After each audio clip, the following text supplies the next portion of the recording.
Hi, this is Todd Ballinger here, and I have an opportunity today to speak with a loan officer, Paul McIntyre of Guild Mortgage, and we're going to put this in our Loan Officer Best Practice series, where we like to talk to a loan officer who's out there using the tool and specifically look at their particular way of sharing and explaining and really showcasing the value of their advice. So welcome, Paul.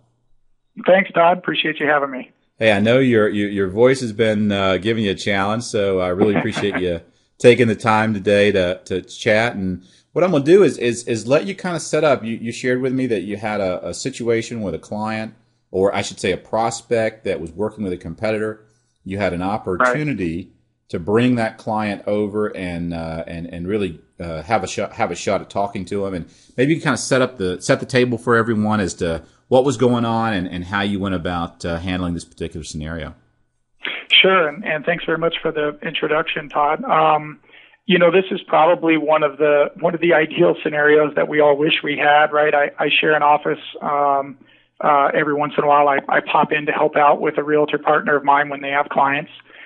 He had a client that was in here that was already pre-approved. And I was here for a different meeting, and he said, Paul, would you be willing to maybe help or take a look at her numbers? So, of course, I came over, chatted with her a little bit, and ended up sitting down with her and her father. And she explained to me what's going on and that she liked the loan officer she was with. And I just asked her if I could talk to her a little bit about the process. Well, being a certified liability advisor and going through BorrowSmart University myself, I explained to her we have a specific process we go through, and that we cover 7 unique steps to the borrowing process to ensure she gets her questions answered. She was intrigued, and I told her that I've got a really powerful tool that we can walk through that'll bring some clarity to it. So they were excited, sat down, and I popped open my laptop. And what I did with her, I just asked a few brief questions on what they were trying to accomplish. And what she told me, and this is a scenario I think probably a lot of us maybe are seeing more now, she was one of those folks who has done well with her real estate, and she wanted to put a good $400,000 down on a new property. And she was only looking to price shop in around the 550, 560 range. So that was a pretty significant investment. I asked her what she wanted to try, what I could help her with more than anything else. And she said she just wanted to make sure she was making the right decision about her money, because it was a lot of it. Mm-hmm. So that resonated with me, and I promised her that we would do just that. So what I did was we sat down with the tool, and just to give everybody an idea how I work with the tool myself, Todd, obviously it's great. I mean, you broke this into 2 different sections, both a simple and an advanced plan.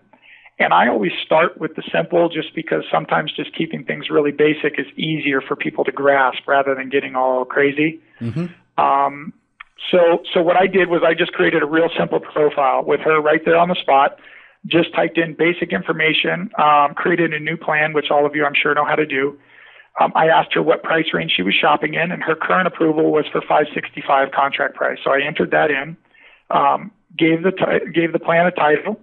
And really, I don't go into too much detail myself, Todd. So in the additional detail section, I just asked her, how much capital do you have to put into the transaction? She informed me that she had just over $400,000 plus closing costs. And I kept it pretty simple at that. I didn't gather a lot of data because, again, she was already committed to someone else. Sure. I did figure out her marginal tax bracket, of course. And I did ask her for her gross annual income, because obviously that's important to our conversation. Now, she's also one of those gals who didn't have any liabilities, right? Great scores, great FICO scores, and had no debt. She pays all of her debt free and clear each month, including the property that she lives in now, free and clear. Great. So what I did was I jumped into the borrow section, and I personally, as a matter of practice, I tend to close up all of my evaluation modules before I ever sit with a client.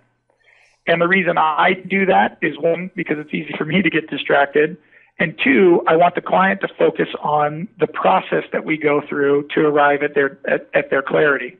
So unless you're sitting there with them live, you'll go ahead and kind of set the case up the way you want to set it. You'll shrink them all up, and then when you're going into the presentation mode, you'll just sort of let it sort of unfold in the conversation what you're comparing. Perfect explanation. Great. Yeah, I like in it. fact, There may be some modules that I don't even use, of course, because it's overkill or what have you. Sure. The one thing I will say, as far as preparation is concerned, for me, this is just practice how I work with the tool. I personally, we all tend to know about where interest rates are at, and that'll be relevant here in a second. I do not go out and specifically price any loan other than to get an idea of where the pricing will land. And I'll explain why. Okay. So what we did was we jumped in here and I just looked at, and by the way, I filled each of these in as we went along. Okay. So the very first thing I did was said, okay, well, why don't you tell me we've got a contract price of $560 ballpark. We were looking at a 30-year fixed rate loan. She did not want a 15-year. The payment was too high. So I used her first scenario, which was with $400,000 down, ran a loan amount of $160, and I gave her just a pre-tax rate of 5%. This is kind of an important point, Todd, and I've mentioned this to you in crossing before. Again, the reason that I give a blanket rate, the date that I did this analysis, I think pricing was at about 4.5% for us maybe. Mm-hmm. I intentionally price these loans high, and I tell the client, especially in a volatile market, my goal today is not to address a very specific rate that they might lock today because we all know that's a little pointless. I give them a rate that's artificially high intentionally, just so that I can address the concern she had, which was, am I doing the right thing with my money? Yeah, we used to say the lowest interest rate on the wrong strategy is not going to be beneficial to you. So let's go through and spend our time first figuring out what's the best strategy, what's the best borrowing plan. Then we can, once we know the product and the strategy, we can then do our best to find the lowest rate. Exactly. I love it. Yeah. So I did, the typical things that you'll all see, right? I input the property taxes, insurance, et cetera. So I set up my first proposed liability pretty cleanly. Mm-hmm. Obviously, her ratios were not an issue. Then I started to talk to her about the possibility of putting slightly less money down to enable her to have a little more choice and control of her money. So I replicated the scenarios, and I then gave her a $300,000 scenario with a higher loan amount, same rate again, and just copied over the payments, the taxes and insurance information. She noticed, obviously, that the payments went up. And then I did another scenario, a third one still, which was with only $200,000 down. So higher loan amount yet again, and once again, same interest rate. The whole point of this was very quickly, she was able to see the payment jump from 15 to 2,000 to 25. And she real quickly just concluded, so for every $100,000 I keep out, it's an extra $500 a month. Okay, I get it. So she was comfortable at least with that.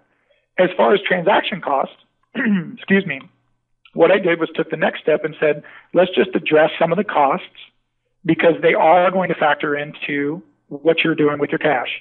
So first and foremost, one of the things I do as a practice is I use a flat 3% figure for closing costs across the board. Mm-hmm. Whether the number is lower for your office, higher for your office, whether you're putting discount points, not, et cetera, that's not my goal of this first pass. What I was trying to do, Todd, selfishly, was to illustrate, help her make better decisions about her money so that I could technically take her business away from the other loan officer by giving her more clarity. Sure. But I didn't want to ignore what costs were because those are very real. So I used 3% across the board, and I was able to do that as quick as I input it. Just 3%. And this is a pre-GFE. These are pre-GFE scenarios. Some people are like they get so focused on trying to get exact interest rates and exact closing costs, and a lot of this can be the story that the client is going to be won over through your ability to communicate and help them make a decision. The costs are the costs, right? Your closing costs should not be that different from someone else's, especially in this new regulatory world that we live in today. So I think that's another great way to approach it. Yeah, you hit the nail on the head. Listen, everybody knows how much time does it take to research accurate pricing scenarios, to run a scenario on a client, to get an approval issued, and then to turn around and generate actual fees. Well, what if that client has no intention of using you, period? My goal is to try and make this as low overhead on me and my team as possible, yet to have a much better conversation and hopefully win that client's trust. through this, and then we take a next step. So it's an evolution. It's a process of dating, so to speak, right? Rather than me trying to slam them closed right there on the floor. And right there, I can see, again, you're answering that key question of, I've got 4,200 left over at closing, or 100,000 or 200,000 left over at closing based on those different scenarios. Exactly. Now, this first scenario was something that she realized she was comfortable with that. She was literally willing to have $15,000, which I didn't enter into the scenario. I only used 409, an extra 15 plus this 4 remaining at closing after moving almost $500,000 into a new purchase. Wow. We looked at 100 and 200 cash out scenario, and we did have a conversation, by the way, about some of the benefits or pitfalls of having control of that money, right? Yeah. So what those dollars would do for you or could do for you if they were in the property versus if they were out of the property. Those are all kind of BSU conversations, right? Sure. And whether or not she may be buying more property, in which case, would that money come in handy in the future if she suddenly needed some additional liquidity? And very funny you bring that up, by the way, because we can't talk about the whole consult, obviously, but one of the things that did come up at the tail end of this was what kind of opportunity might you miss if you've only got $4,200 in there? Mm-hmm. And as I had asked them, why are you buying today?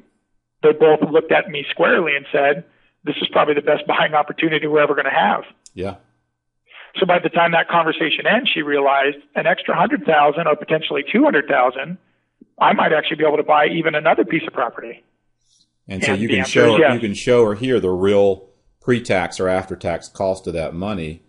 Absolutely. So she can see what's it really going to cost, because that 537, that 1074 that I see there, that's that net cost on a pre-tax basis. And what does that look like on an after-tax basis? So great question. I keep this part simple for her on the pre-tax comparison. We just took a look at the actual payments. But of course, we all know that the tax benefits can be pretty significant. And in this case, the interesting thing, and it's just the math, is that the tax savings alone actually covered the cost, so to speak, of the extra $100,000 in liquidity in this particular scenario. Nice. By saving her $566, estimated dollars a month in tax benefit. The other thing, by the way, Todd, you'll notice I put in here was she is planning on moving out of the property she's in now, but keeping it. Yep. At a net rent of about $1,500 a month. So I entered that in across the board just so that she could look at her cash on cash change of purchasing this new property with each of the scenarios. So that's really powerful. I mean, I can look up there and say, if I keep $198,200 in my pocket at closing, my real after-tax rent-adjusted cost is going to be about $791 a month. Exactly. Very cool. And is that painful or not? Yeah, and can I live with that? Is it worth $400 a month to have access, use, and control to $100,000 that I might could use for another property? Right, and I'll loop back and promise to give you the answer on that afterwards. But then we talked about, well, then what do you do with those dollars, right? Not in specific detail, but if I save those, what does that really mean to me? So in the total savings comparison, there's several different modules in here. Some of them I use, some I don't. It depends on the client. But I did pick a 30-year time frame because that's how long she planned to hold the property, if not longer. And the equity comparison over 30 years, while this is a very cool feature because it gives us an idea of where the equity position will be, I did ask her what she thinks the rate of return, the property appreciation will be. They both rolled their eyes and said they had no idea. But they picked around a 1.8 or a 2% number for their estimation. So we just used that just for a conversation piece for them to understand how much equity they would have in the property over time. Sure.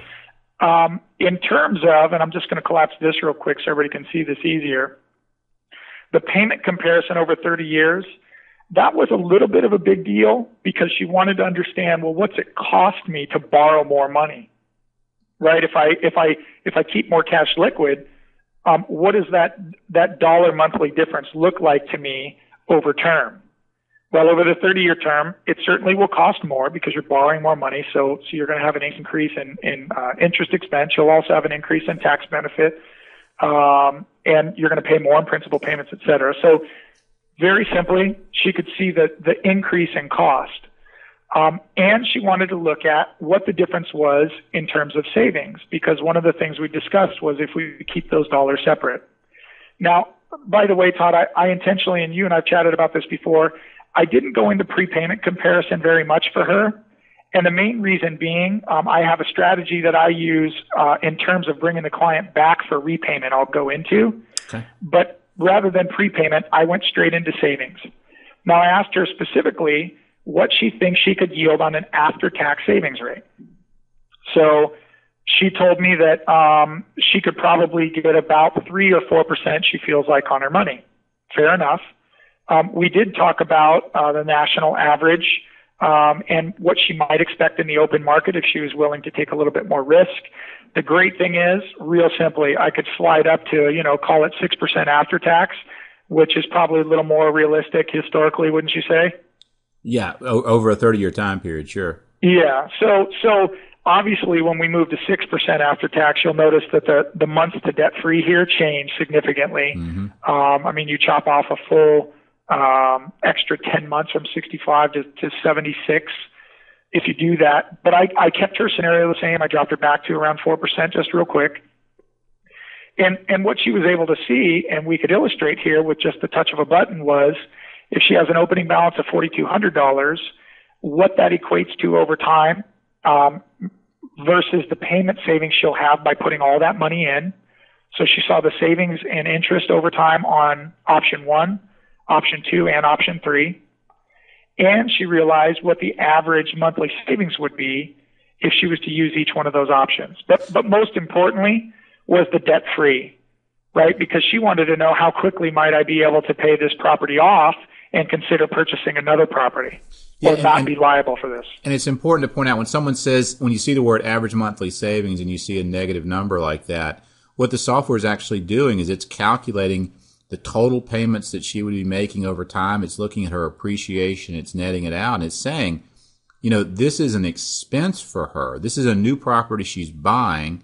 If she was renting at $3,000 a month, it might be positive. But right now she's renting at $1,500. And it's saying over 30 years in that first scenario, she'll spend $300,000 out of pocket to own this.